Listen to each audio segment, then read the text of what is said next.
अस्सलाम वालेकुम मोअज़्ज़ज़ ख़वातीन हज़रात, प्रोग्राम राइट एंगल के साथ मैं हूं अली मुमताज़। नाज़रीन, मामला अदालत का है, मामला आइन का है, मामला आइनी अदालत का है। गुज़श्ता 2 रोज़ में हमने देखा कि भरपूर कोशिशें की गई आइनी तरमीम, या जिसको साथ में आप स्लैश इस्लाहात भी कह सकते हैं। बाय द वे, इस्लाहात का तो मतलब यह है कि किसी चीज़ को बेहतर करना, लेकिन जो अब तक का मुसव्वदा सामने आया है सपोजिटली, जिसको भी कंफर्म करना भी मुश्किल है, बिकॉज जब गवर्नमेंट की तरफ से कोई एक ऑथेंटिक स्टांस नहीं आएगा तो फिर उस पर मुख्तलिफ इस तरह की रूमर्स मार्केट में सर्कुलेट करेंगी। तो जो हमारे सामने मुसव्वदा आया है उसको देख कर फिर ये सवाल जहन में आता है, क्या ये इस्लाहात हैं या ये कुछ और है। पीटीआई की तरफ से तो ये कहने हमें सुनने को मिला है कि जी ये तो एक भरपूर एक कैंपेन है, एक साजिश है अदलिया के ख़िलाफ़, अदलिया के इख्तियारात ख़त्म करने के हवाले से है, और इसमें हुक्मरान जमात और उनके साथ उनके इत्तेहादी शामिल हैं। मौलाना फजलुर रहमान साहब को मनाने की बहुत कोशिश की गई। मौलाना फजलुर रहमान साहब का जो माजी में ट्रैक रिकॉर्ड रहा है उसको तो देखते हुए सबका यही कहना था कि जी मौलाना फजलुर रहमान साहब को मनाना कुछ ज़्यादा मुश्किल नहीं है, उनके लिए बस कुछ उनको पेशकश की जाएगी। कुछ कह रहे थे शायद उस गवर्नर KPK का कहा जाए, अहम मिनिस्ट्रीज़ देने की बात हो, और इस सब के साथ मौलाना राज़ी हो जाएंगे। लेकिन सबसे बड़ा सरप्राइज़ अगर किसी ने दिया है तो वो सबको मौलाना फजलुर रहमान साहब ने दिया है, क्योंकि मौलाना फजलुर रहमान साहब बावजूद इसके कि बार बार मुलाकातें हुकूमत की तरफ से हुई और किस किस ने जाकर मुलाकात नहीं की और उनको मनाने की कोशिश नहीं की, लेकिन उस सब के बावजूद वो अपने मौक़िफ़ पर डटे रहे। अब से कुछ रोज़ पहले खिताब करते हुए कौमी असम्बली में मौलाना फजलुर रहमान साहब का ये कहना था कि जी देखिए, जो जजेस की अपॉइंटमेंट का तरीक़ाकार है उस पर बात हो सकती है, लेकिन एक्सटेंशन के वो हक में नहीं है। और साथ में उन्होंने लाइटर नोट उन्होंने ये कहा कि अगर एक्सटेंशन फिर देनी है तो इस तरह हमारी भी 5 साल की जो मुद्दत होती है उस पर एक्सटेंशन दे दी जाए। अब ये जो मुसव्वदा है, ये जो आइनी तरमीम है, जिस पर 2 रोज़ हमने देखा कि जो इजलास बुलाया जाता रहा और करोड़ों रुपया खर्च हुआ और एक टैक्स पेयर का पैसा खर्च हुआ, और कल जिस तरह की ख़ास तौर पर सिर्फ कौमी तराने के लिए ही था वो कल का इजलास। और हम जब बात करते हैं अवाम की, अवामी मसाइल की, तो उस पर क्या कभी ऐसा हुआ है कि कौमी असम्बली का इजलास रात को 12 बजे तक चलता रहा हो, रात को 1 बजे तक चलता रहा हो, रात को 2 बजे तक चलता रहा हो? ऐसा मैंने तो कम अज़ कम कभी नहीं सुना है। और अगर यहाँ पर बात जिन इश्यूज़ को लेकर हो रही थी, ये जो पावर्स की बात हो रही है, ये पावर्स वो तमाम ली जा रही हैं सुप्रीम कोर्ट ऑफ पाकिस्तान से इस मुसव्वदे के मुताबिक, जिनके बारे में कहा जाता है कि जी ये ऑफ पब्लिक इंटरेस्ट हैं, और ये सब इख्तियारात लेकर जो कॉन्स्टिट्यूशनल फेडरल कॉन्स्टिट्यूशन कोर्ट कायम करने की बात हो रही है, ये पावर सारी वहाँ पर मुंतकिल की जा रही हैं। और उसके बाद जो करंट सुप्रीम कोर्ट है वो सिर्फ एक इमारत के अलावा और कुछ भी नहीं है। और जितने भी केसेस हैं आइन को लेकर, 184 को लेकर, 63A को लेकर, जितने भी इस तरह के मामलात हैं, कॉन्स्टिट्यूशनल मामला जितने भी हैं, ये सब के सब उस फेडरल कॉन्स्टिट्यूशनल कोर्ट की तरफ चले जाएंगे। कल ऐसा हो नहीं सका, आज भी एक्सपेक्ट किया जा रहा था ऐसा हो नहीं सका। अब बताया जा रहा है कि जी इस पर मज़ीद बात होगी और जब चीज़ें तय हो जाएंगी, क्योंकि ना हुकूमत को खुद पता, ना आज़म नज़ीर तारड़ जो वफाकी वज़ीर कानून हैं उनको पता, ना उनके इत्तेहादियों को पता, किसी को नहीं पता, सब बस इधर उधर ब्लफ पे मामला चल रहा था। तो अब ये कहा गया है कि जी शहबाज शरीफ साहब अमेरिका से वापस लौटेंगे और जब वापस आएंगे तो फिर उसके बाद इस पर बात होगी। आज के प्रोग्राम में जी हम इसी हवाले से बात करेंगे अपने मौजूद मेहमानों के साथ, लेकिन बाकायदा गुफ्तगू का आगाज़ करने से पहले हमें लेना है मुख्तसर वक्फा। मुलाकात होगी वक्फे के बाद। वेलकम बैक आफ्टर ब्रेक जी। आज के प्रोग्राम में बाकायदा गुफ्तगू का आगाज़ करते हैं। हमें स्टूडियोज़ में हमारे साथ तशरीफ़ रखते हैं माहिर कानून अहमद अवैस साहब। अहमद अवैस साहब, आपको बहुत बहुत शुक्रिया कि आपने हमें ज्वाइन किया। हमें ज्वाइन किया है जस्ट रिटायर्ड शाइक उस्मानी साहब ने, आपको भी बहुत बहुत शुक्रिया for joining us on the show tonight. और हमें ज्वाइन किया है तज्ज़ियाकार समीना पाशा साहिबा ने, आपको भी बहुत बहुत शुक्रिया कि आपने आज के प्रोग्राम के लिए वक्त निकाला। सबसे पहले शाइक उस्मानी साहब, गुफ्तगू का आगाज़ आपसे करते हैं सर। ये जो पिछले 2 रोज़ में आइनी तरमीम, आइनी इस्लाहात, फिर मुसव्वदा किसी के पास ना होना, फिर सोशल मीडिया पे, इलेक्ट्रॉनिक मीडिया पे एक मुसव्वदा फ्लोट होना, और फिर उस पर सबकी अपनी अपनी राय का सामने आना, जिसमें हमारे जो बार एसोसिएशंस हैं वो भी शामिल हैं, मुनीर मलिक साहब का भी कल चल रहा था बयान, ये सब जो अगर हम उस मुसव्वदे को सही तस्लीम कर लें जो सामने आया है, आप इसको किस तरह से देखेंगे? ये क्या वक्त की ज़रूरत है, ये आइनी इस्लाहात हैं और वाकई इस्लाह का पहलू इसमें है, या कुछ और है? जी शाइक उस्मानी साहब, शाइक उस्मानी साहब तक जी मेरी आवाज़ नहीं जा रही है। अहमद अवैस साहब, यही सवाल आपके लिए सर कि क्या इसमें कोई इस्लाह का पहलू है या कुछ और है? देखिए, ये बिल्कुल इसमें जो है ये जो कुछ इस वक्त हो रहा है ये पर्सन स्पेसिफिक है और इवेंट स्पेसिफिक है। एक ख़ास किस्म की सिचुएशन के अंदर, ख़ास किस्म के हालात के पेश नज़र किसी शख्सियत से ख़ाइफ हैं और ये ज़रा अगर आप ब्रॉडली चले जाएं तो इस वक्त जो है उनके अर्जेंसी आप देखिए ना, एक पाकिस्तान की कॉन्स्टिट्यूशन हिस्ट्री उठा के देख लीजिए कि जब भी कभी अमेंडमेंट आई हैं तो अमेंडमेंट के ऊपर बड़ी डेलिब्रेशंस होती हैं, वक्त दिया जाता है, उसका मसवदा जो है वो तकसीम किया जाता है मेंबरान को, वो तैयारी करते हैं, वो लोगों से मशवरा करते हैं, वो किताबें खोलते हैं, कॉन्स्टिट्यूशन को पढ़ते हैं और उसके बाद आके एक खुली डिबेट होती है पार्लियामेंट के अंदर। उससे पहले कायमा कमेटी वगैरह में ये रिजॉल्व होता है। आप खुली डिबेट में ये सारी आप जब कॉन्स्टिट्यूशन बना था उसकी भी आपको एक पूरी हिस्ट्री है, उसकी आपका भी डॉक्यूमेंटेशन, उसकी डॉक्यूमेंटेड हिस्ट्री है, वो भी देखें। तो यहाँ पे तो एक अजीबोगरीब, मैं at least I am Fairlie an old man, तो मुझे ये अपनी ज़िंदगी में तो ये वाक़या कहीं नज़र नहीं आया, ना मैंने पढ़ा ऐसा कभी वाक़या कि आप इतनी डिटेल से इतनी ज़्यादा कॉन्स्टिट्यूशन अमेंडमेंट लेकर आ रहे हैं कि वो कॉन्स्टिट्यूशन के हुलिये को बिगाड़ रही है और आप किसी को दिखाने को तैयार नहीं है।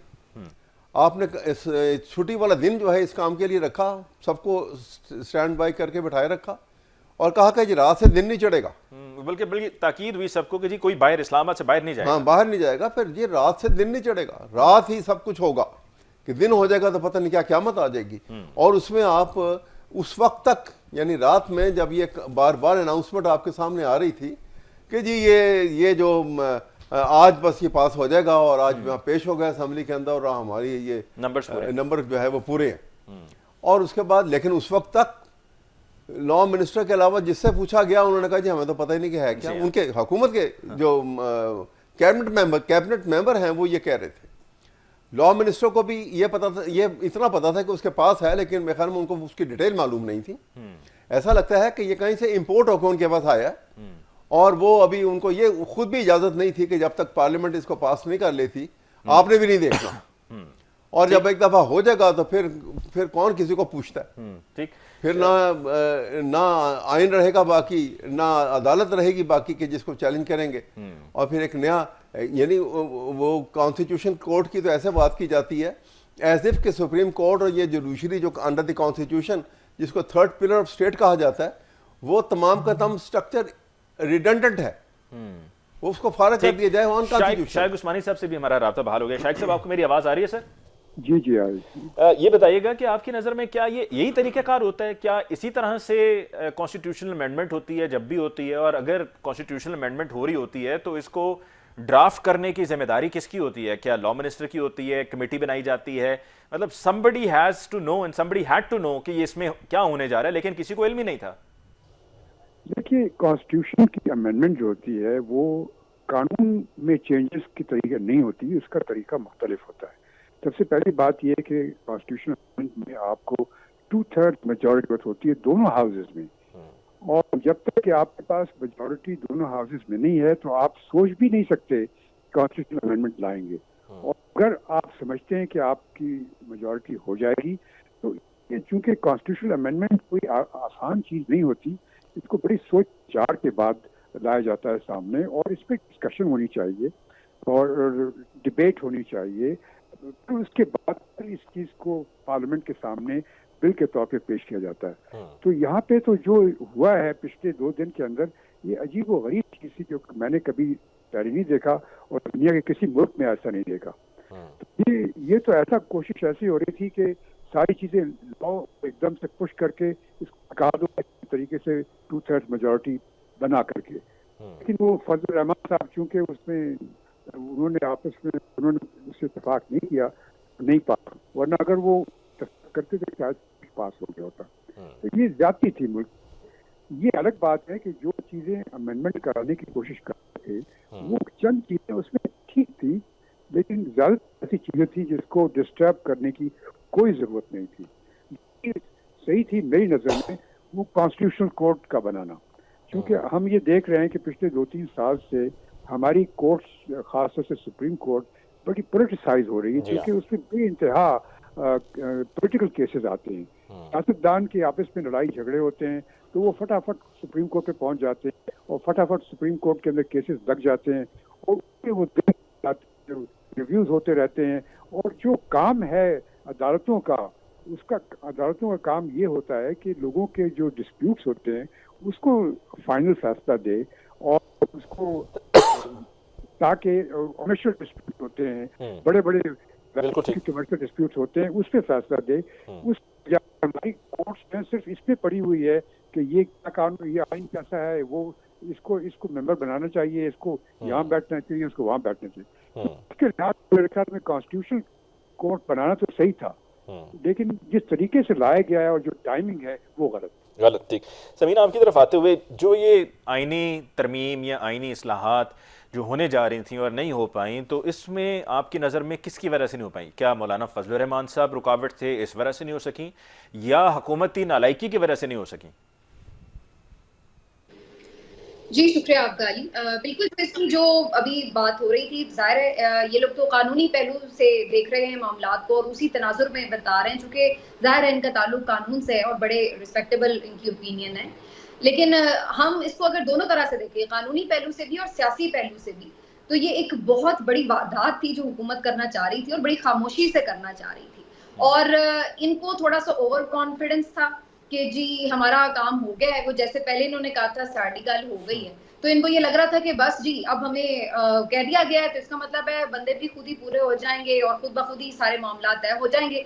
और कुछ ये थोड़ी बहुत जो कोशिश कर रहे थे, तो इन्हें लगा कि हम आसानी से ये मैनेज कर लेंगे। तो ये ओवर कॉन्फिडेंस भी था इनका, जो कि इनको आखिर दम तक फिर लेने के देने पड़ गए और कितने चक्कर लगाने पड़े और सब कुछ हुआ, वो फिर हम सारा दिन तमाशा देखते रहे। जहाँ तक ये बात है कि मौलाना ने बहरहाल एक अच्छा स्टांस लिया, उन्होंने बेहतर बात की है ये कि बिल्कुल आईनी तरमीम आप करना चाहते हैं तो मुसविदा तो लेकर आए, दिखाएं तो सही आप करना क्या चाहते हैं और किस तरह करना चाहते हैं। तो ये बिल्कुल उनकी साहिब बात है और मेरा ख्याल है कि उन्होंने बड़ी विजडम का सबूत दिया है, सियासी बसीरत का सबूत दिया है। और जहां तक ओवरऑल अगर मैं समझती हूँ, तो मेरा ख्याल से जो ओवरऑल एक प्रेशर भी बिल्ड हुआ इन आईनी तरमीम के खिलाफ, एक जो हम देख रहे थे कि जाहिर है मुख्तलिफ जर्नलिस्ट बात कर रहे थे, सोशल मीडिया पर बात हो रही थी, तो एक प्रेशर तो बना हुआ था कि कुछ ऐसा होने जा रहा है जो कि यकीनी तौर पर कोई खिलवाड़ है जो कि होने जा रहा है। ये बात मैं बिल्कुल दुरुस्त समझती हूँ कि कुछ चीजों में बेहतरी हो सकती है, बल्कि बहुत सारी चीजों में बेहतरी हो सकती है, लेकिन बाज़ औक़ात आप सही काम भी ऐसे अंदाज से, गलत अंदाज से करते हैं कि आपकी बदनीयती वाज़े हो जाती है। और ये जो आईनी तरमीम का मामला था, ये शुरू से आखिर तक बदनीयती पर मबनी नजर आता है। अच्छा, इसमें समीना ये बताइएगा कि आपको लगता है कि कोई इसमें एक ऐसा कोई नुक्ता जो आपको लगे कि ये इसमें कम से कम ये बात ठीक थी, इसको सपोर्ट किया जा सकता है, ये बिल्कुल टोटली गलत है? देखिए, जितनी मैंने, अगर ये यही मुसविदा है जो कि सामने आया है, तो फिर इसमें जैसे अभी शायद उस्मानी साहब बात कर रहे थे कि एक आईनी अदालत के ऊपर बहस बहरहाल हो सकती है। वैसे तो इसके ऊपर भी आर्गुमेंट्स मौजूद हैं कि एक पैरेलल मुतवाज़ी क्या अदालती निज़ाम कायम होना चाहिए या नहीं, लेकिन बहरहाल इस बात में वजन है कि बहुत हद तक जो जजेस हैं उनकी किरदार कुशी भी इस वजह से भी शुरू हो जाती है कि सियासी मामलात पहले खुद ही सियासतदान अदालतों में लेके जाते हैं, फिर मन चाहे फैसले नहीं मिलते तो जो भी मुखालिफ फरीक होता है वो ना सिर्फ ये कि फैसले को तनकीद का निशाना बनाता है, पूरी अदलिया को ही कॉन्ट्रोवर्शियल करने की कोशिश करता है। तो ये तो हम पिछले कुछ अरसे से देख रहे हैं, तो इस लिहाज से इसके ऊपर बिल्कुल एक डिबेट हो सकती है। लेकिन बाकी अगर आप देखिए कि ओवरऑल जो इसमें इंटेंशन नजर आती गवर्नमेंट की, वो सिर्फ और सिर्फ ये कि किसी तरह हमने अदलिया को कंट्रोल करना है और उसकी आजादी को सलब करना है। आपने जो जज तंग कर रहा है उसको कैसे हल निकालना है। मुझे तो यूं लग रहा था अली कि जैसे 2-2.5 साल में इन्हें जो जो मुश्किल आ रही थी ना कि कहाँ हमारा रास्ता रुका, वो सारे पॉइंट्स इन्होंने बना के उनको टारगेट किया कि अच्छा इस्लामाबाद हाई कोर्ट का जज नहीं काबू आ रहा, इसको कैसे करना है, चलो इसको कहीं और भेजो, इसके लिए अमेंडमेंट डाल दो। अच्छा जी, अगला चीफ जस्टिस नहीं पसंद, चलो इसके लिए ये ले आते हैं कि 3 रुकनी पैनल आ जाए और उसमें से हम बना लें। अच्छा जी, अगर हमें यही जज चाहिए तो हमें, यानी इन्होंने बाकायदा टारगेटेड कार्रवाइयां की हुई थी कि कहाँ कहाँ हमें प्रॉब्लम होती है। और अब ये भी जो इंसानी हुकूक से बुनियादी जो चीजें हैं, जो मुत्तसिल चीजें हैं, उस पर भी आप देखिए कि हाई कोर्ट के जजेस अब प्रेशर डालते हैं कि आप लापता लोगों को पेश करें, अफसरान को तलब करते हैं, उसके ऊपर भी इन्होंने हाथ कवर करने की कोशिश की कि जी किसी तरह उनको भी कवर कर लिया जाए। तो जहां जहां इन्हें लग रहा था कि प्रॉब्लम्स आती हैं, इन्होंने वो सारी चीजें एक साथ उठा के चेंज करने की कोशिश की और जिस ढोंढे तरीके से की वो बिल्कुल ठीक इनके गले पड़ी और इनसे बदनामी भी हुई, सुबकी भी हुई, इनकी नीयत भी आश्कार हुई और फिर भी नाकामी इनका मुकद्दर बनी। बिल्कुल ठीक।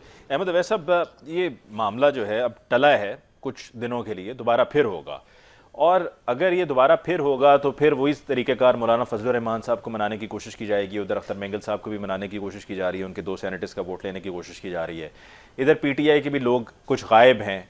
तो अगर ये अमेंडमेंट लाई जाती है और पीटीआई के उन लोगों के भी वोट उसमें शामिल करवाए जाते हैं जिनके बारे में पीटीआई खुद कह रही है कि वो गायब हैं, उनको गायब किया गया है, तो उसकी क्या स्टैंडिंग होगी? देखिए, पहले तो मैं आई मस्ट अप्रिशिएट कि अभी पहले फाइक उस्मानी साहब जो हमारे मोहतरम हैं, बड़े माशाल्लाह अच्छा तजर्बाकार जज, उनकी बड़ी एक इंटेग्रिटी मशहूर थी और ऑनेस्ट आदमी, और उसके बाद मोहतरमा ने बड़ी खूबसूरत अंदाज में से ये सारी बात की, और यही बात मैं भी आप सामने अभी कर रहा था। अब आपने जो सवाल उठाया कि देखिए, एक बात तो है, अव्वल तो इसके ऊपर ये डाइजेस्ट होने वाला तरीक़ेकार नहीं है।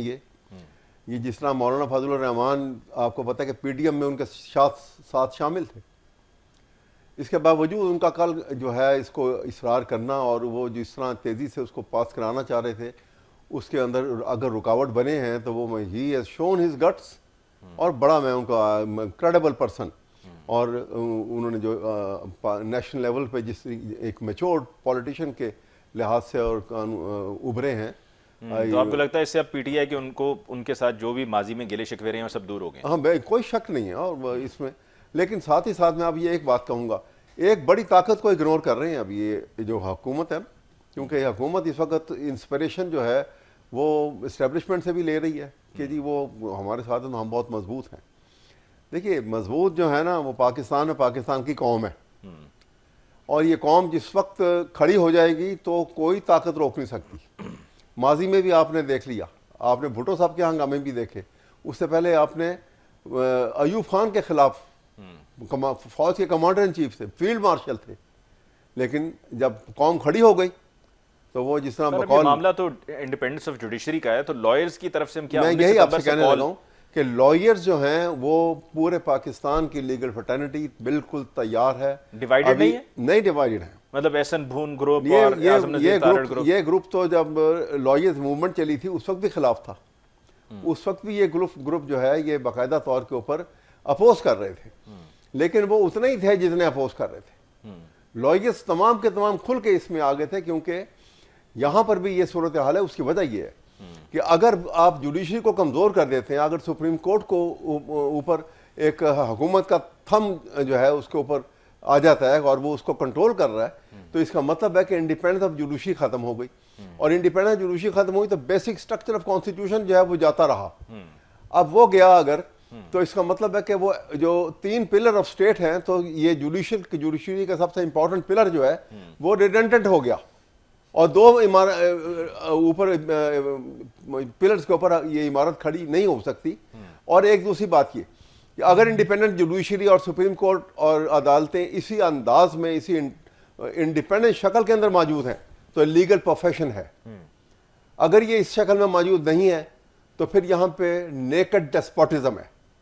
ये लाना चाह रहे हैं इस वक्त डेस्पोटिज्म, ये रूल ऑफ लॉ को रूल ऑफ अथॉरिटी से बदलना चाह रहे हैं। इसके ऊपर पूरी रेजिस्टेंस जो है पूरे मुल्क की लीगल फ्रेटर्निटी करेगी, और बाकायदा मूवमेंट के लिए बाहर भी निकलेंगे। और इसलिए कि हर वकील ये समझता है कि अगर ये हो गया तो फिर यहाँ पर ये अदालतें इस अंदाज की नहीं रहेंगी। कितने कमिटेड हैं टू द कॉज, इसका तो 2-3 दिन में पता चल जाएगा। आपको सब एक सेंटेंस कहूँगा, इतने कमिटेड हैं कि वो समझते हैं कि अगर ऐसा ये जुडिशरी को कमजोर कर दिया गया तो यहाँ पे लीगल प्रोफेशन खत्म हो जाएगा, यहाँ टाउट दंदनाते फिरेंगे और एजेंसियों का रूल होगा। ठीक, और ये कभी नहीं होगा इंशाल्लाह। एक ब्रेक लेते हैं जी, और ब्रेक के बाद वापस लौट कर आएंगे तो बात को यहीं से आगे बढ़ाएंगे। हमारे साथ रहिए। Welcome back after break. Discussion को आगे बढ़ाते हुए शाइक उस्मानी साहब ये बताइएगा सर कि जो जुडिशल कंट्रोवर्सी हमें देखने को सुनने को मिल रही है, और जिस तरह से जजेस के बारे में भी कहा जा रहा है बड़े कंट्रोवर्शियल हो गए हैं, चीफ जस्टिस साहब कंट्रोवर्शियल हो गए हैं, बाकी तमाम जजेस पे भी एतराज उठाया जाता है उन लोगों की तरफ से जिनके वो खिलाफ फैसले जाते हैं, इसको कैसे कम या इसको कैसे खत्म किया जा सकता है? शाइक उस्मानी साहब जी, सॉरी आपका जी, मैंने सुना नहीं आपका सर। मैंने ये पूछा कि ये जो जुडिशल कंट्रोवर्सी है और जजेस भी बहुत ज्यादा कंट्रोवर्शियल हो चुके हैं, ये कैसे कंट्रोवर्सीज को कम किया जा सकता है या खत्म किया जा सकता है? देखिए, इसको सबसे बड़ी इंपॉर्टेंट चीज होती है सिलेक्शन ऑफ जजेस। अगर आप जिस तरह हमारे जमाने में होता था कि आपको नहीं पता था कि आपने जज बनना है कि नहीं बनना। आपको एक टेलीफोन आता था चीफ जस्टिस साहब से कि आपके उधर आके मेरे साथ चाय कीजिए, और आप जाके बैठते थे उनके साथ और वो कहते थे भाई मैं साथ आपको जज बनाना चाहता हूँ। तो इस तरह से होता था कि वो सिलेक्ट करते थे आदमी, जो बेहतर आदमी होता था उसको। कोई नेगोशिएशन नहीं होती थी, कोई सिफारिश नहीं होती थी, कोई एक्सक्लूसिव नहीं होती थी। तो ये चीज़ आहिस्ता आहिस्ता बदकिस्मती से हमारे मुल्क में ये ख़त्म हो गई, और अब हम देख रहे हैं कि जजेस की सिलेक्शन वगैरह काफ़ी हद तक सिफारिशी भी होते हैं, किसी का बेटा, किसी का भतीजा, किसी का दोस्त, इस तरह से कि इसको बना दो, इसको जज बना दो। और के बाद जब वो जज बन जाते हैं तो यकीनन चूंकि उनमें वो इंटेग्रिटी नहीं होती जो कि जज में होनी चाहिए, तो फिर वो किसी के हक में फैसला करते हैं, हालांकि नहीं करना चाहिए। फिर दूसरा नाराज होता है, फिर वो जाके शो मचाता है, कोर्ट में जाता है, इधर जाता है, और लड़ाई झगड़े शुरू हो जाते हैं, और फिर सारा जुडिशरी का निज़ाम आपका धर्म भरम हो जाता है। तो इस बात से जरूरी ये है कि तो आपकी नजर में अपॉइंटमेंट ऑफ जजेस का ये इख्तियार किसके पास होना चाहिए? हाउ टू अपॉइंट द जजेस? कौन लोग उसमें, कमेटी से होना है तो कमेटी में कौन कौन हो? नहीं, अभी जो बनाया था सिस्टम, काफी अरसे के बाद एक सिस्टम बन गया था जिसमें एक जुडिशल कमेटी भी होती थी और उसके बाद एक पार्लियामेंट्री कमेटी भी होती थी। ये भी सही है कि पार्लियामेंट को भी उसमें कुछ ना कुछ तो उनका हिस्सा होना चाहिए। अब जिस तरह आप देखते हैं कि अमेरिका में जजेस जो है सेनेट चाहे तो किसी सेनेट में चाहे तो वो किसी जज को ना एक्सें, तो एक पार्लियामेंट के पास भी पावर होना चाहिए। तो उन्होंने दोनों को रख दिया, जुडिशल कमेटी को भी रख दिया और दूसरी पार्लियामेंट्री कमेटी को भी रख दिया। बड़ा अच्छा सिस्टम था और ये अच्छा चल रहा था। इसको चेंज करने की कोई जरूरत नहीं है। अगर ये करने की कोशिश कर रहे हैं तो यकीनन ये अपनी मर्जी, अपने मकसद के लिए कर रहे हैं और इससे जुडिशरी को नुकसान पहुंचेगा, फायदा नहीं। ठीक, समीना ये बताइएगा, आपकी नज़र में अब क्या मौलाना को दोबारा से कायल करने की कोशिश की जा रही है बिलावल साहब की तरफ से? कल रात को तो जब सब मिलकर चले गए, असेंबली का इजलास भी आज पे मुलतवी हो गया, तो उसके बाद हमने देखा कि जो निगरान वज़ीर आज़म थे अनवारुल हक काकड़ साहब वो भी गए, फिर शाहिद खान अब्बासी साहब भी गए, मिफ्ता इस्माइल भी गए, जो सीएम बलूचिस्तान है सरफराज बुगटी साहब वो भी गए, और आज भी अभी अब से कुछ देर पहले बिलावल साहब दोबारा गए मुलाकात के लिए। तो मौलाना आपको लगता है कि इन दिनों में ये जो टाइम बाय, क्योंकि ये समझ से बाहर है कि इन 2 दिनों में इतनी जल्दी क्यों थी, क्योंकि टाइम तो अभी है ना, अगर हम चीफ जस्टिस साहब की मुद्दत मुलाजमत की बात करें तो अक्टूबर तक का वक्त है, तो क्या मौलाना को with the passage of time मना पाएंगे? अब कल रात से और अब तक कुछ फर्क आ चुके हैं अली। पहली चीज तो ये फर्क आ गई है कि जो एक इन्होंने उसको छुपा के रखा हुआ था सारे मामले को, अब वो काफी हद तक खुल के सामने आ चुका है। तो अब वो लोग जो पहले इसलिए खामोश थे कि अभी पहले चीजें सामने तो आए, फिर देखेंगे कि हिमायत करनी है या मुखालफत करनी है, तो अब वो चीज सामने आ चुकी है। तो अब जो सफबंदी है वो हो चुकी है। आज आप देख लें, बुकला भी बात कर रहे हैं, बार एसोसिएशंस की तरफ से जो आज लव लेटर जारी हुए हैं वो भी आप देख लीजिए। जो बलूचिस्तान हाईकोर्ट बार की तरफ से कहा गया उसकी जरा आप लैंग्वेज देखिए। और इसी तरह से दूसरी जो इम्पोर्टेंट चीज हुई है कल से आज तक में, वो ये कि कल तक ये इनके पास ऑप्शन था कि जी अभी अदालत नहीं खुली, चैलेंज नहीं होगा मामला, और चैलेंज होने से पहले ही हम वो तरामीम भी कर डालेंगे कि जो जिसमें हम अदालत को ये इख्तियार ही उससे छीन लेंगे, उसको बाउंड कर देंगे कि वो देख ही ना सके मामला। और हम जो इधर उधर वोट वाला इशू था कि जी उनका वोट कंसीडर होगा या नहीं, 63A वाला आर्टिकल, उसको भी हम खत्म कर देंगे, फ्लोर क्रॉसिंग भी हो जाए और सब कुछ। तो वो दूर तक उन्होंने बंदोबस्त करके ये कल ही इसलिए करना था कि आज तक में कोई उसको चैलेंज ना कर सके। अदालतें खुल जाएंगी, छुट्टियां खत्म हो गई हैं, कोई चैलेंज करने पहुंच जाएगा, कुछ ना कुछ हो जाएगा।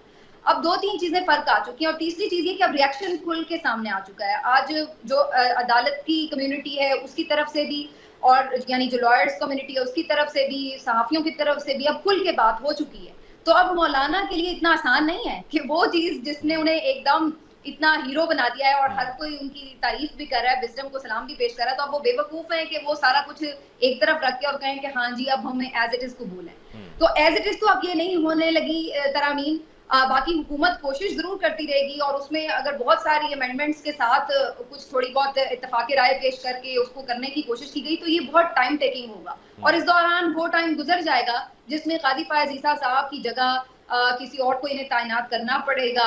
और अगर वो जो तरीकाकार है उस वक्त तक तब्दील ना हुआ तो फिर जाहिर है आने वाले चीफ जस्टिस तो मंसूर अली शाह साहब ही होंगे, जो मुजवजा इस वक्त जो राइट तरीका है उसके मुताबिक। तो इसलिए ये एक जल्दी थी, लेकिन अब मेरा ख्याल है कि टाइम निकल चुका है। अब इन्हें अंदाजा हो चुका है कि अब जो तीर था वो कमान से निकल चुका है, अब उसको वापस डालना कमान में मुश्किल है। तो आपको लगता है कि हुकूमत के जो जाने की बातें हो रही थी पिछले 1-1.5 माह से, और फिर एक रिपोर्ट भी आई थी, उस रिपोर्ट को भी बुनियाद बनाया जा रहा था, तो ये एक आखिरी रोल ऑफ द डाइस था, एक आखिरी कोशिश थी हुकूमत की अपने आप को बचाने के लिए। अब जैसे जैसे वक्त गुजरता जाएगा और अगर ये तब्दीली हो जाती है सुप्रीम कोर्ट में, तो फिर उसके बाद नून लीग के लिए मुश्किलात में इजाफा हो जाएगा। मैं इसको ये तो नहीं कह सकती कि ये आखिरी कोशिश है, और ना ही मुझे ये लगता है कि हुकूमत अगले महीने जा रही है। ऑनेस्टली अभी ये गेम चलती रहेगी, ये हम देखते रहेंगे। कभी इधर से हमें नजर आएगा कि पलड़ा ऑपोजिशन का भारी हो गया, कभी उधर से, तो ये तो अभी चलेगा मामला। अभी मुझे इतनी कमजोर नजर नहीं आ रही हुकूमत के वो गिर जाए। जहां तक आपने ये कहा कि तब्दीली जो सुप्रीम कोर्ट में आएगी उसके बाद क्या असर पड़ेगा, तो ये तो जब तब्दीली आएगी तो फिर ही हम अंदाजा लगा सकते हैं, वरना इससे पहले तो हम समझते थे काजी फायज ईसा साहब भी बड़े आइन पसंद जज हैं और उनकी भी बिल्कुल एक मुख्तलिफ शौहरत थी, लेकिन फिर जिस तरह से जो कुछ हुआ वो भी हमारे सामने है। तो कहने का मकसद ये कि अभी हम पहले आने वाले किसी के बारे में भी, मेरा ख्याल है, कोई भी ना अच्छी ना बुरी कोई भी एक्सपेक्टेशन ना रखें, और रखनी शायद उनके ऊपर हमें एक्स्ट्रा, मेरा ख्याल है, बर्डन डालना भी नहीं चाहिए। आने से पहले इतना डिस्कस कर लिया जाता है, एक अजीबोगरीब तरीके से हम कॉन्ट्रोवर्शियली कर देते हैं, तो ये नहीं होना चाहिए। एक नॉर्मल इसको रहना चाहिए, रूटीन मैटर रहना चाहिए। बाकी जो भी नए चीफ जस्टिस बनते हैं, जो कि प्रोबेबली जाहिर है मंसूर अली शाह साहब भी बनेंगे, तो मेरा ख्याल है वो आएंगे, फिर आप देखेंगे कि उनका कंडक्ट क्या है, वो किस तरह से चल रहे हैं, और क्या असल जो मामला है, जो सबसे ज्यादा इंपॉर्टेंट है, वो है ट्राइब्यूनल्स का मामला। अगर तो ट्राइब्यूनल्स का काम करने के लिए गो अहेड मिल जाता है, तो फिर इस हुकूमत के लिए फिक्रमंदी के दिन शुरू हो जाएंगे। लेकिन अगर ये सूरत हाल बरकरार रहती है कि जो इस वक्त हमें है, तो फिर मेरा नहीं ख्याल है कि चीफ जस्टिस के बदलने से भी कोई हुकूमत के लिए बहुत ज्यादा परेशानी की बात हो। हाँ, ये जरूर हो सकता है कि बहुत जो एक हद से ज्यादा कोई जो बुनियादी इंसानी हुकूक के खिलाफ चीजें हो रही थी, उठाना, ये वो, गिरफ्तारियां, सियासी इंतकामी कार्रवाइयां, ये वो, शायद उस पर कुछ हद तक ब्रेक लग जाए। लेकिन अगर ये कहें कि कोई हुकूमत ही पलट जाएगी, ये तो वो अभी आपको होता हुआ नजर नहीं आ रहा। अहमद वैसब, जो जजेस की, चीफ जस्टिस की अपॉइंटमेंट के तरीक़ेकार पे जो बात हो रही है कि पहले तो ये था कि जो सीनियर मोस्ट हैं वही सुप्रीम कोर्ट के चीफ जस्टिस बनेंगे, लेकिन अब ये कि जी 5 जजेस के नाम आएंगे और जिस तरह आर्मी चीफ की तकर्री होती है उसी तरीके से चीफ जस्टिस ऑफ पाकिस्तान की भी होगी, अगर ये फेडरल कॉन्स्टिट्यूशनल कोर्ट नहीं बनती तो आप समझते हैं कि ये ठीक है, ये ट्रांसपेरेंट तरीक़ेकार है और इसी तरह से होना चाहिए? मौलाना साहब ने भी इसको, मौलाना फजल रहमान साहब ने भी इसको सपोर्ट किया है कि देखिए ये देखना ज़रूरी है, काबिलियत क्या है, तजुर्बा क्या है, शख्सियत क्या है, बहुत से फैक्टर्स हैं, उनको देख के फिर फैसला होना चाहिए। देखिए, बात यह है कि ये तरीक़ेकार जो है सुप्रीम कोर्ट के चीफ जस्टिस के इसकी सिलेक्शन का, देखिए अगर 5 जजिस की जिस तरह ये बात करते हैं तो आप फिर जो है, जैसे कहते हैं ना कि अपनी दाढ़ी आप किसी दूसरे के हाथ पकड़ा देते हैं, ये आप पॉलिटिशियंस के हाथ में, पॉलिटिकल गवर्नमेंट के हाथ में आप दे रहे हैं कि फाइनल फैसला वो करेंगे। और हमारे यहाँ पे वो इंटेलेक्चुअल लेवल भी नज़र नहीं आता और वो डिस्पैशनेट होकर नेशनल इश्यूज को रिजॉल्व करने का एटीट्यूड भी नज़र नहीं आता। इसका कोई वे आउट है कि अगर जो सिलेक्शन है टॉप 5 की, अगर जजेस का नाम फ्लोट किया जाता है तो पॉलिटिकल लोग ना करें, कोई और करे? मैं आपको बताऊं, अभी तो देखिए, अभी चीफ जो है ना सुप्रीम कोर्ट के जजेस की सिलेक्शन जो यहाँ तक आई हुई है, वो तो आप जुडिशियल कमीशन के थ्रू है ना, उसमें पूरा निथार के निखर के आ जाते हैं। और उसके बाद आपने देखा कि जजेस जो अगर कुछ एक से कम महीने के, कुछ दिनों के लिए भी चीफ जस्टिस अपॉइंट हुए और वो रिटायर हो गए। जी हाँ, लेकिन वो उन्होंने तसलसल उसको जारी रखा। अब यहाँ पर सवाल ये है कि अब वो तमाम के तमाम जो कमीशन के थ्रू जजेस आए हुए हैं, उसमें चीफ जस्टिस, उसमें से सीनियर मोस्ट को उन्होंने कहा कि चीफ जस्टिस है, और ये 18th अमेंडमेंट में ये सारी चीज जो है वो कही गई, आपने अगर गौर किया हो तो। इसलिए कोई ऐसी चीज नहीं है। और उसके लिए देखिए, उसके लिए सिलेक्शन ऑफ टाइम सबसे गलत है, टाइमिंग गलत है, टाइमिंग इतनी गलत है कि वो इनकी डाउट करता है हर बात को कि ये बात जो है ये मिस्चीवियस अंदाज में की जा रही है, और ये की जा रही है या कराई जा रही है। I don't know what is happening. और ये मुल्क का इतना सेंसिटिव और क्रिटिकल टाइम है, वहां पे आप देखिए, ये उस दौर में ये बात की जा रही है, लेट मी से 2 सेंटेंस कहूंगा, उस दौर में ये बात की जा रही है जहां पॉवर्टी लाइन जो है वो 55% से ज्यादा तजावज कर चुकी है पाकिस्तान में, यानी 13 करोड़ से ज्यादा आबादी बिलो पॉवर्टी लाइन है, जहां पे पाकिस्तान की इकोनॉमी तबाह हो चुकी है, कोई एक धेला यहाँ पे इन्वेस्ट करने को तैयार नहीं है। यहाँ पे महंगाई ने लोगों की कमर तोड़ दी है। ये चीज़ों को एड्रेस किए बगैर, और हुकूमत का असल मकसद तो है कि आपने आवाम की खिदमत करनी है, कि अपनी खिदमत करनी है आपने, ये अपने आप को सिक्योर करने के लिए और दूसरों को ऊपर अपने तसल्लुत जमाने के लिए ये सारा काम कर रहे हैं। तो ये किसी सूरत बर्दाश्त नहीं किया जा सकता, और किसी सूरत किसी भी तरीके से अगर या ये ज़रा सा भी जहन में आए कि सुप्रीम कोर्ट की आप जो इंडिपेंडेंस के ऊपर आपको कदगन लगाएंगे, तो इट इज़ नॉट एक्सेप्टेबल, और ये बहुत बड़ा जो है एक नुकसान होगा पाकिस्तान की सालमियत के ऊपर। ठीक, शाहिद उस्मानी साहब ये बताइएगा कि अभी जो बात हो रही थी कि फेडरल कॉन्स्टिट्यूशनल कोर्ट की ज़रूरत है, और इस तरह से जो जजेस या सुप्रीम कोर्ट में बैकलॉग चल रहा है केसेस का, उसको एड्रेस करने की बड़ी ज़रूरत है, बिकॉज जो सुप्रीम कोर्ट है और सुप्रीम कोर्ट के जजेस हैं उनका अच्छा खासा वक्त इन्हीं केसेस में, जो पॉलिटिकल केसेस हैं, कॉन्स्टिट्यूशनल केसेस हैं, इनमें सर्फ हो जाता है। तो क्या इससे हम ये गारंटीड समझें कि जब ये फेडरल कॉन्स्टिट्यूशनल कोर्ट अगर कायम कर दी जाती है तो फिर जो बाकी केसेस हैं जो सुप्रीम कोर्ट में हैं, जो सिविल हैं, क्रिमिनल केसेस हैं, वही पीछे रह जाएंगे, क्योंकि कॉन्स्टिट्यूशनल कोर्ट तो सारी वो हो जाएगी, तो वो टाइम जो पीछे बैकलॉग चल रहा है वो कम हो जाएगा, स्पीडी जस्टिस होगा?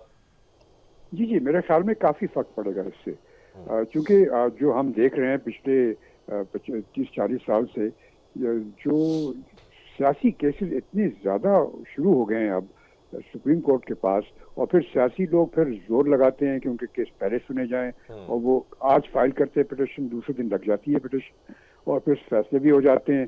तो इन सब चीज़ों के तो ठीक है, सियासी लोग आपस में लड़ते ही रहते हैं, उनका काम ही लड़ना झगड़ना एक दूसरे के साथ।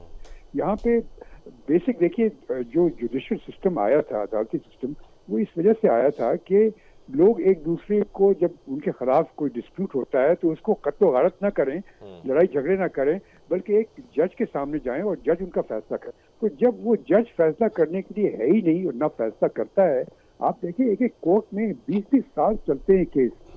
आप जो आजकल बैकलॉग है कितनी ज्यादा है, तो इसके लिए जरूरी ये है कि जो काम जुडिशरी का है, अदालतों का, वो काम करे, और दूसरा काम जो लड़ाई झगड़े सियासतदानों के आपस में है, वो उसके लिए आप एक कोर्ट बना दें, वो यकीनन फैसले करें। लेकिन उस कोर्ट में भी, उस कोर्ट को जो हेड करेंगे या उस कोर्ट में जो जजेस होंगे, उनका भी तो सिलेक्शन फिर मैटर करता है कि अगर उनके ऊपर भी एतराज है तो फिर कोई कैसे मानेगा? वो कहेंगे जी तो बनाए इसीलिए गए हैं कि जी एक तरह के एक तरफा फैसले करवाने हैं।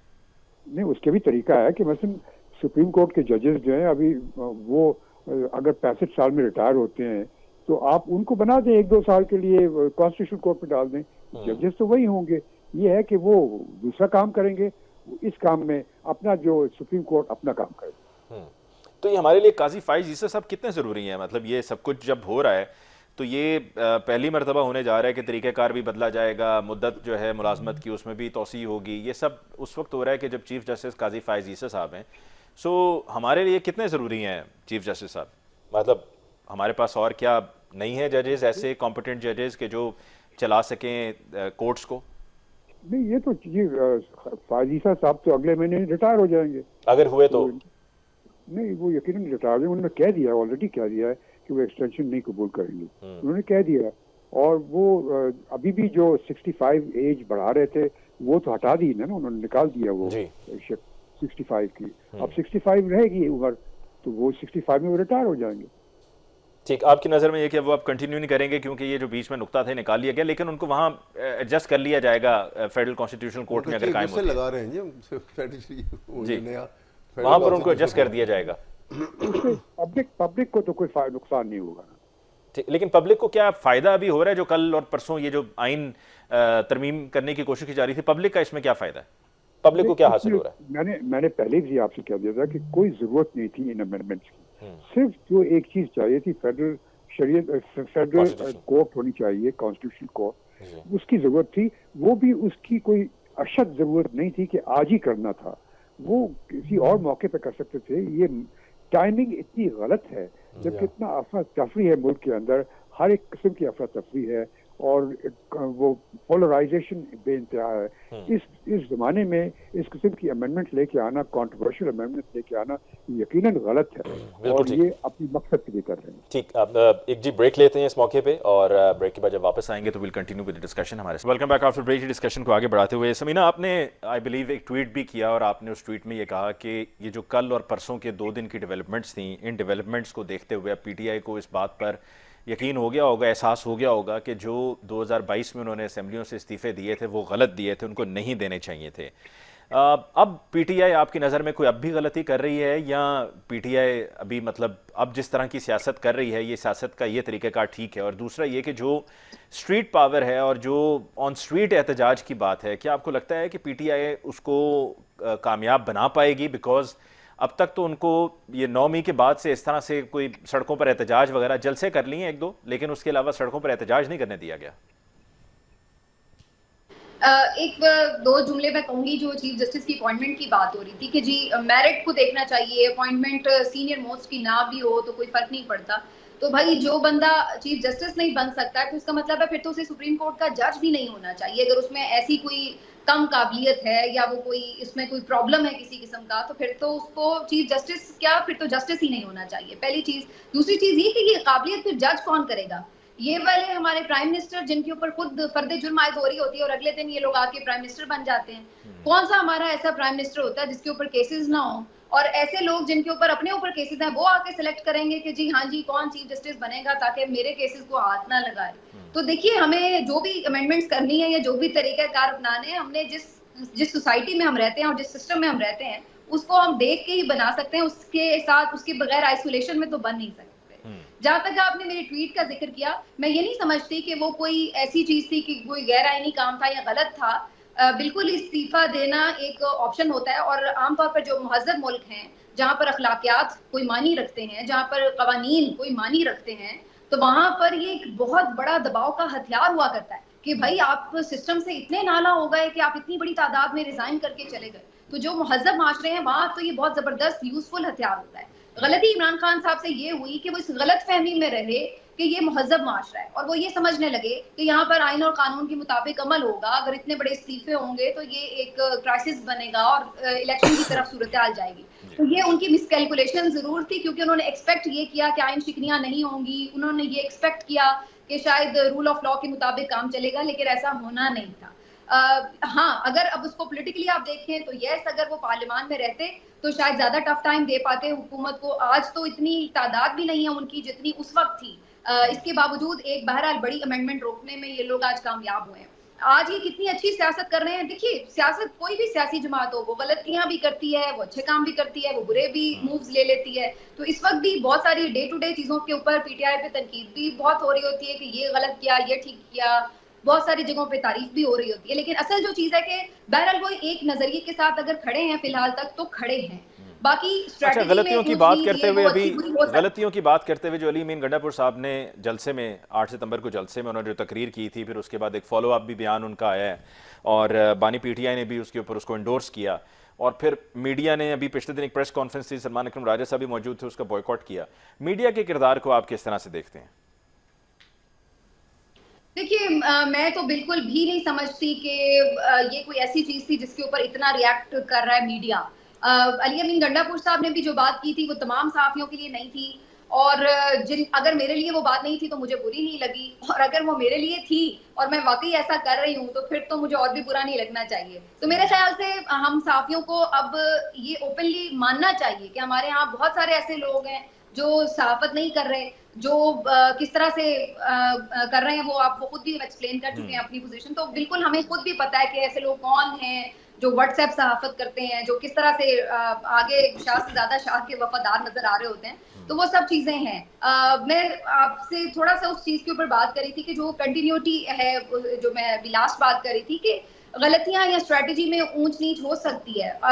जैसे आप स्पीच कर रहे होते हैं, बाज़ आप फरते जज्बात में कुछ ज्यादा कह जाते हैं, वो इन चीजों पे डे टू डे तनकीद हो सकती है। लेकिन द थिंग इज कि जिस चीज के साथ वो अभी तक कमिटेड हैं और खड़े हुए हैं और वो काफी मज़ाहमत कर रहे हैं और ऐसी रेजिस्टेंस पहले कहीं नहीं शो हुई, इससे पहले या बहुत पहले हुई हो तो कम से कम रिसेंट हिस्ट्री में नहीं हुई। तो यही वो चीज है जो आप मुझसे पूछ रहे हैं कि ये पीटीआई सही सियासत कर रही है या नहीं। फिर अगर वो गलत सियासत कर रही होती तो 8 फरवरी को उनको इस तरह से वोट ना पड़ता। अगर वो गलत सियासत कर रही होती तो आज भी अवाम मैक्सिमम तादाद में उनके साथ ना होते। तो अवाम में उनकी पॉपुलैरिटी इसी वजह से है कि वो एक उसूल के साथ अच्छा। खड़े हैं। हाँ, गलतियां हर कोई कर सकता है, तो उसके ऊपर ठीक, ज़्यादा अहमद अवैस साहब की तनकीद तरफ जाने से पहले एक आखिरी सवाल आपसे और फिर उसके बाद प्रोग्राम को भी हम क्लोज करेंगे कि जो मोहतरमा बेनज़ीर भुट्टो ने कहा था और उनकी शहादत के बाद बिलावल साहब ने दोहराया भी था कि democracy is the best revenge, तो जो पीपल्स पार्टी का पिछले 2 दिनों में रोल रहा है उसमें आपकी नज़र में क्या जमहूरियत बेहतरीन इंतकाम है या जमहूरियत से इंतकाम है जो पीपल्स पार्टी ने लिया? हाँ जी, लगा ऐसा ही रहा जी जी समीना कि, साहब, I am coming to you Ahmad Awais साहब। जी समीना। अच्छा अच्छा। जी बिल्कुल, मैं आपकी बात से मुत्तफिक हूँ। लग तो ऐसे ही रहा है कि अवाम से इंतकाम लिया जा रहा है चुन चुन के, और फिलहाल तो हम यही देख रहे हैं। और ये अफसोस भी होता है क्योंकि मुझे तो लगता है कि पाकिस्तान में एक हेल्दी कंपटीशन होना चाहिए, तमाम सियासी जमातें ग्रो भी करें और अच्छी सियासत करें, बेहतरी की सियासत करें। तो अफसोस होता है कि जो 2 हमारी बड़ी पॉलिटिकल पार्टीज थी उन्होंने किस तरह से एक हिपोक्रेसी की सियासत की है, और किस तरीके से खासतौर पर पीपल्स पार्टी की हम बात करें जो बज़ाहिर हमेशा जमहूरी रवायात की अलमबरदार बनती है, हमेशा इंसानी हुकूक की हमेशा चैंपियन बनती है और ये सब चीजें, लेकिन अब पता चलता है कि वो ये सब दिखाने के ही फिक्रे थे। कम से कम बीबी के बाद तो और भी ज्यादा हम ये देख सकते हैं कि डिटीरिएट वो हुआ है। अपने असल नजरिए से बहुत दूर हो गए हैं। और बिलावल से उम्मीद थी कि शायद वो आसिफ जरदारी से जरा मुख्तलिफ सियासत करेंगे, लेकिन अनफॉर्चुनेटली अभी तक तो वो भी उसी वही डगर कर में रहे हैं जो चलते आसिफ नजर आए। जरदारी साहब करते रहे हैं। अहमद अवैस साहब ji, closing comment from you sir. जी बस मैं ये कहूँगा जी कि पाकिस्तान के मतलब सोचना चाहिए, सबसे बड़ी बात यह है। और हमें आपस में इन बातों पे उलझने के लिए ऐसा लगता है कि इस वक्त इस्टेब्लिशमेंट और मौजूदा हुकूमत, इन दोनों में जो कदर मुश्तरक है जो कोई करीब ले आई है वो इमरान खान का खौफ है। जबकि जो खौफ हो, आप जो कुछ हो, हमारे सामने मुल्क होना चाहिए, पाकिस्तान होना चाहिए, और पाकिस्तान को अच्छा, आपने जो खौफ की बात की है ना, नए आने वाले चीफ जस्टिस का भी खौफ होता है, नए आने वाले आर्मी चीफ का भी खौफ होता है, वो उसी सही है। ये असल खौफ वो है, उसको ख़त्म करने के लिए सारे इन हेस्ट हर काम हो रहे हैं। आप देखिए ना, वो रात है तो रात नहीं गुजरनी है, एक दिन एक रात लगे रखें कि फौरन काम हो जाए। और काम होना क्या है कि एक एग्जेक्टिव को इतना मजबूत बना दिया जाए कि अब हर चीज़ को उठा के अच्छा, अभी जो समीना ने बात की थी आने वाले चीफ जस्टिस मंसूर अली शाह साहब के हवाले से, अब पहले जब उमर अता बंदयाल थे तो उनके बारे में कुछ एक और इम्प्रेशन था, लेकिन जब वो चीफ जस्टिस बन गए तो फिर उनका एक और सिलसिला हमने देखा। और ये जो पीटीआई की हुकूमत जब गई थी तो वो फैसला भी उस वक्त चीफ जस्टिस और बेंच को हेड जो है वो उमर अता बंदयाल साहब कर रहे थे। फिर उसके बाद काजी फाइज ईसा साहब के बारे में भी था कि ये बड़े एंटी इस्टेब्लिशमेंट हैं, लेकिन उनके आने के बाद सूरत हाल कुछ और नजर आई। अब मंसूर अली शाह साहब के बारे में भी जो सब बड़ी उम्मीदें लगाए बैठे हैं, आपकी नज़र में क्या मंसूर अली शाह साहब से उम्मीदें लगाना ठीक है, खासतौर पर जो पीटीआई के लोगों का, या वैसे भी किसी काम? मेरा जहाँ तक ख्याल है कि मैंने उनको एक उस ज़माने से जानता हूँ जब वकालत करते थे, बड़े स्ट्रॉन्ग हेडेड आदमी हैं और बहुत पढ़े लिखे हैं। और आप उनके जजमेंट्स को अगर बाई एंड लार्ज देखिए उनके जजमेंट को, तो बड़ी अच्छी जजमेंट राइटिंग जो है उनकी, और उसकी आर्ग्यूमेंट्स, उसके अंदर जो लॉजिक एंड रीजनिंग। कुर्सी मिलने के बाद बहुत से लोगों में बदलाव भी आ जाता। हाँ जी, कुर्सी मिलने के बाद बहुत से लोगों में बदलाव भी आ जाता। नहीं, मेरा मतलब है कि ये मैंने देखा है कि देखो he has been chief justice Lahore high court also, उसके बाद वो यहाँ पे आए हैं। तो आई एम श्योर कि he will show his birth provided he gets a chance, और मिलना चाहिए, ये उन्हीं का हक है। और ये उनकी नोटिफिकेशन अर्लियर दी बेटर ये हो जानी चाहिए। बिल्कुल ठीक है, बहुत बहुत शुक्रिया आपके अहमद अवैस साहब कि आपने हमें ज्वाइन किया। समीना पाशा आपका बहुत बहुत शुक्रिया, और शाइक उस्मानी साहब हमारे साथ थे, आपके बहुत बहुत शुक्रिया। नाज़रीन, इसके साथ ही आज के प्रोग्राम का वक्त खत्म हुआ चाहता है। मुझे अली मुमताज़ को दीजिए इजाज़त, अल्लाह ने के बाद।